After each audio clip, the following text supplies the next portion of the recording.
Hi friend hi hello नमस्कार। देखो आपण मैंने अपेक्षा करते कि आपंकर पीएम किसान 22तम किस्ती केवे आसो तो 22तम किस्ती आपंकर नोटिफिकेशन आसी जाइए। आपंकर देखो ये आपंकर लिखाई the 22 installment of the PM Kisan 13 March 2024 from Guwahati Assam. आपंकर देखो आपंकर मार्च 13 तारीख जोटा आपंकर काली अच्छी काली आपको 2000 टंका लेखाएं समस्त को 22तम किस्ती पठाइबे। आपंकर डीबीटी जरिया आपंकर खाता को पैसा आसो जो मैंने पाते से पाइबे और जो मैंने पाऊन से आपंकर जदि लिस्ट आसी जाइए आपंकर सीएम किसान रे आपंकर 3 थर जदि पाई आपंकर पीएम किसान पाइबे।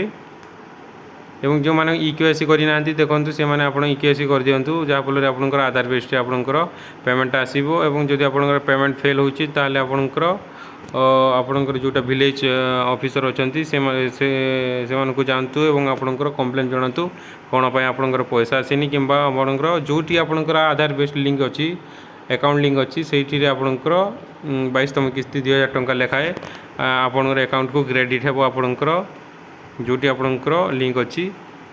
तो काली मिल आपंकर 22तम किस्ती और पीएम आपंकर सीएम किसान के मिल आपंकर तो सीएम किसान आपंकर एप्रिल 20 आपंकर अक्षय तृतीया अच्छी अक्षय तृतीय आपंकर माननीय मोहन माझी आपंकर 2000 टंका लेखा पठेबे। तो एवं काली मिल आपको 2000 टंका तापर आपंकर एप्रिल 20 आपंकर मिल सीएम किसान 2000 टंका। Thank you.